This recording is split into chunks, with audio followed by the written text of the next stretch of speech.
श्री शिवाय नमस्तुभ्यम। हर हर महादेव। दोस्तों, आप सभी लोग जानते हैं कि 17 जनवरी 2025 यानी शुक्रवार को पड़ रही है माघ महीने की चतुर्थी तिथि और इसे संकट चौथ और तिलकूट चौथ के नाम से जाना जाता है। स्त्रियां अपनी संतानों को सभी आपदाओं से बचाने के लिए यह व्रत रखती है। इस दिन भगवान श्री गणेश की पूजा और व्रत का विधान है। इस व्रत में चंद्रमा पूजन का भी महत्व होता है। व्रत का समापन चंद्रमा को अर्घ्य अर्पित करने के बाद होता है।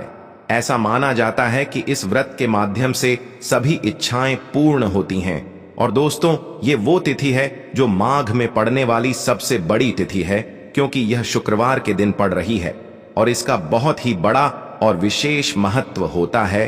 पूज्य गुरुजी ने कहा है कि अगर कभी भी मौका लग जाए और माघ महीने की संकट चौथ शुक्रवार को पड़ जाए तो आप लोगों को 11 चावल के दाने का उपाय तो अवश्य ही करना चाहिए। इन दोनों का संयोग बहुत ही कम आता है। इसी के साथ में गुरुजी ने अपनी शिव पुराण कथा में बताया है कि इस दिन आपको 11 चावल दाने का उपाय तो आपको अवश्य ही करना चाहिए, क्योंकि ऐसा दिन पूरे साल में सिर्फ एक ही बार आता है। और दोस्तों, आप सभी लोग जानते हो कि संकट चौथ का अगर सबसे बड़ा कोई उपाय है तो वो 11 चावल के दाने वाला उपाय है। तो दोस्तों, शुक्रवार के दिन आप लोगों को इस 11 चावल दाने वाले उपाय को जरूर करना है। बहुत सारे लोग होंगे जिन लोगों ने इस उपाय को ना किया हो, मतलब पूरा साल निकल गया, उन्होंने किसी भी दिन इस 11 चावल के दाने वाले उपाय को ना किया हो। पर दोस्तों, आपके पास एक आखिरी मौका बचा हुआ है जो कि 17 जनवरी के दिन है। तो इस दिन आप लोगों को इस वाले उपाय को जरूर कर लेना है। भले ही आपने पूरे महीने भर इस उपाय को ना किया हो, पर अगर आपने इस माघ महीने के संकट चौथ व्रत के दिन अगर इस वाले उपाय को कर लिया तो आपको इस उपाय को करने का वो फल मिलेगा जिसकी आपने कभी कल्पना भी नहीं करी होगी। इसीलिए आप लोग इस वाले उपाय को एक बार जरूर कर लेना है, ताकि आप लोगों के हाथ से यह मौका ना जा सके और आपको इस उपाय को करने का फल मिल सके। दोस्तों, यह उपाय पंडित जी ने अपनी अभी की ही श्री शिव महापुराण की कथा में बताया है, जिस उपाय को आज हम आपको बहुत अच्छे से समझाने वाले हैं। इस वीडियो को देखने के बाद इस उपाय को समझने के लिए आपको कोई और वीडियो को देखने की जरूरत नहीं पड़ेगी। तो चलिए दोस्तों, उपाय को शुरू करते हैं। देखिए, यह इस माघ महीने के चतुर्थी के दिन यह इतना खास होता है, इतना महत्वपूर्ण होता है। देखा गया है कभी कभी बड़े बड़े पूजा पाठ अनुष्ठान से जो मनोकामना पूर्ण नहीं होते, वो माघ महीने के संकट चौथ के दिन एक छोटे से उपाय करने से ही आपकी मनोकामना पूर्ण हो जाती है। और बहुत सारे लोगों ने इस उपाय को किया भी है और उनको इस उपाय को करने का फल भी जरूर मिला है। अगर आप लोग भी इस उपाय को करना चाहते हैं तो आप इस उपाय को पहले अच्छे से समझ लेना, सुन लेना, उसके बाद करना। आपको इस उपाय का फल जरूर मिलेगा। और इस उपाय को कर लेने से आपके घर में चाहे किसी भी प्रकार की दुख और समस्या क्यों ना चल रही हो, आपको उसका कारण भी नहीं पता है कि भाई यह समस्या किस कारण से चल रही है। उसका कुछ भी कारण हो सकता है, जैसे पितृदोष हो सकता है या किसी भी तरह का मंगल दोष भी हो सकता है। तो इस दिन आप लोगों को यह वाला उपाय कर लेना है। ये एक ऐसा उपाय है जिस उपाय को अगर किसी विशेष दिन पर किया जाए तो भाई उस विशेष दिन का जो है वह तो हमें मिलता ही मिलता है, पर हमने उस दिन पर इस उपाय को किया है तो हमें उससे भी बड़ा फल मिलता है और फल बहुत जल्दी मिलता है, क्योंकि आप इस उपाय को बहुत ही बड़े और विशेष दिन पर कर रहे हो। तो चलिए अब उपाय के बारे में बात करते हैं। लेकिन उससे पहले आप लोगों को यह जानना आवश्यक है कि आखिर यह उपाय किस समय करना है, किसको करना है और कैसे करना है। तो चलिए हम आगे आपको वीडियो में एक एक करके बता देते हैं। लेकिन उससे पहले अगर आप लोग हमारे चैनल पर पहली बार आए हैं या फिर मेरी आवाज आज पहली बार सुन रहे हैं तो हमारे चैनल को सब्सक्राइब जरूर कर लेना और इस वीडियो को लाइक करके कमेंट बॉक्स में श्री शिवाय नमस्तुभ्यम ओम नम शिवाय जरूर टाइप कर देना। तो दोस्तों, इस 11 चावल के दाने वाले उपाय को हमें इस शुक्रवार चतुर्थी के दिन कैसे करना है, किसको करना है, किस समय करना है और कहां पर करना है, ये सारे सवालों के जवाब आपको इस वीडियो में मिल जाएंगे। और जो ये वीडियो देखेगा भाई, उसको 11 चावल के दाने वाला उपाय जरूर करना चाहिए, क्योंकि इस दिन एक चावल के दाने का भी बहुत ही बड़ा और विशेष महत्व होता है। और जब बात आ जाए 11 चावल के दाने की तो ये सोने पे सुहागा वाली बात हो जाती है और ये एक बहुत ही बड़ा उपाय हो जाता है इस शुक्रवार संकट चतुर्थी तिथि का। तो अब दोस्तों, इस 11 चावल के दाने वाले उपाय को आखिर करना किसको है, सबसे पहले हम लोग वो बात जान लेते हैं। तो देखो, घर की जो बड़ी माताएं बहनें होती हैं, उन माताओं बहनों में से कोई भी एक बड़ी माता बहन इस वाले उपाय को कर सकती है। और दोस्तों, अगर आप चाहें तो अपने घर में से सभी सदस्यों को भी इस उपाय को करवा सकते हैं। अगर किसी व्यक्ति की खुद की कोई मनोकामना है, खुद की कोई दुख और परेशानी है जो कि वह अपने लिए ही करना चाहता है इस वाले उपाय को, तो वह खुद अपने लिए भी कर सकता है।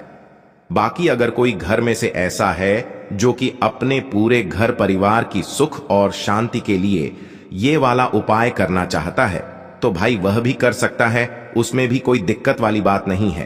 कहने का मतलब यह है कि इस उपाय को हर एक सदस्य भी कर सकता है और पूरे घर परिवार के सदस्य के लिए घर की बड़ी माताओं बहनों में से कोई एक माता बहन भी कर सकती है। माताएं बहनें अगर घर में उपस्थित न हो या वो यह वाला उपाय न कर पा रही हो, तो फिर घर का कोई बड़ा सदस्य भी इस 11 चावल के दाने वाले उपाय को कर सकता है, चाहे फिर वह पुरुष ही क्यों ना हो, उसमें कोई भी दिक्कत वाली बात नहीं है। अब दोस्तों, इस 11 चावल के दाने वाले उपाय को हमें करना कहां पर है? हमें इसे शिव जी के मंदिर में जाकर करना है। बहुत सारे लोग प्रश्न करते हैं हर एक उपाय को करते समय, क्या हम इस उपाय को घर पर कर सकते हैं? तो इस वाले उपाय को आप घर पर नहीं कर सकते हो। इस वाले उपाय को करने के लिए आपको शिव जी के मंदिर ही जाना पड़ेगा। उसके बाद में दोस्तों, जो अगला प्रश्न निकल कर आता है वो यह आता है इस उपाय को लेकर कि आखिर इस उपाय को हमें किस समय करना है, सुबह के समय करना है कि शाम के समय करना है। तो देखो, इस वाले उपाय को आप लोग सुबह के समय भी कर सकते हो और शाम के समय प्रदोष काल में भी कर सकते हो। अब अगर आप पूछो कि भाई सबसे उत्तम समय कौन सा रहेगा इस 11 चावल के दाने वाले उपाय को करने का, तो हम आपसे बस यही कहेंगे कि इस उपाय को आप सुबह के समय करेंगे तो ज्यादा बेहतर होगा। बाकी अगर प्रदोष काल शाम के समय भी करेंगे तो भी अच्छा होगा, उसमें कोई भी दिक्कत वाली बात नहीं है। तो अब दोस्तों, जो अगली सबसे बड़ी और महत्वपूर्ण बात आती है वो यह आती है कि सुबह अगर हम उपाय को करेंगे तो हमें कितने बजे से लेकर कितने बजे तक के बीच में करना है, और शाम के समय प्रदोष काल में करेंगे तो हमें कितने बजे से लेकर कितने बजे के बीच में करना है। तो देखो, सुबह जितनी जल्दी हो सके आप उपाय को करने की कोशिश करना। बाकी अगर किसी कारणवश लेट भी हो जाओ, थोड़ी देर भी हो जाए, तो 10 या 11 बजे तक भी आप उपाय कर लेना, पर 12 बजे से ज्यादा देरी ना हो, ठीक है?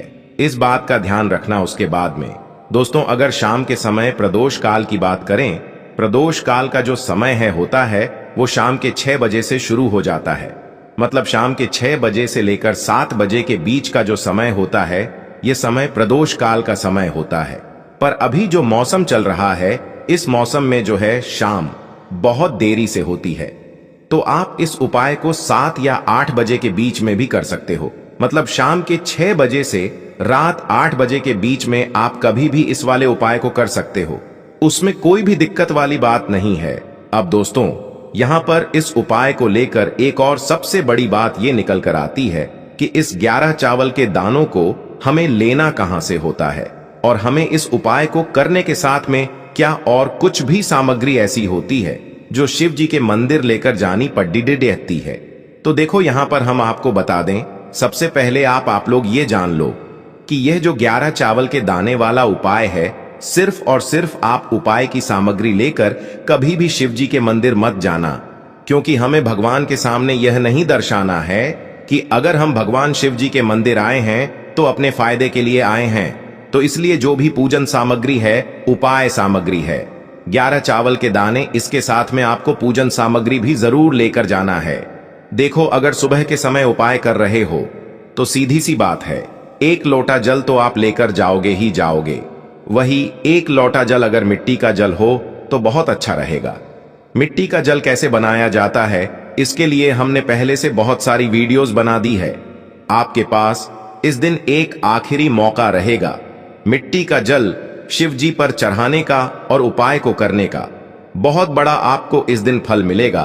तो इसलिए इस दिन हो सके तो भाई मिट्टी का जल चढ़ाना तो अपने साथ में कम से कम 1 लोटा जल तो आपको लेकर जाना ही जाना है। अगर मिट्टी का जल नहीं है तो घर का जल भी आप इस्तेमाल कर सकते हो। इसके अलावा जो भी पूजन सामग्री है, देखो 11 चावल के दाने ये अलग आपके रहेंगे और जो आपकी पूजन सामग्री रहेगी वो अलग रहेगी। पूजन सामग्री में आप जो भी चीज लेकर जाना चाहे वो लेकर जा सकते हैं, उसमें कोई भी दिक्कत वाली बात नहीं है। वहीं अगर हम बात करें शाम के समय की, तो शाम के समय शिव जी पर जल नहीं चढ़ता है, इसीलिए शाम के समय आप लोग एक दीपक तैयार कर लें जो कि गोल बत्ती का आटे का शुद्ध देसी गाय का घी का होगा, है ना।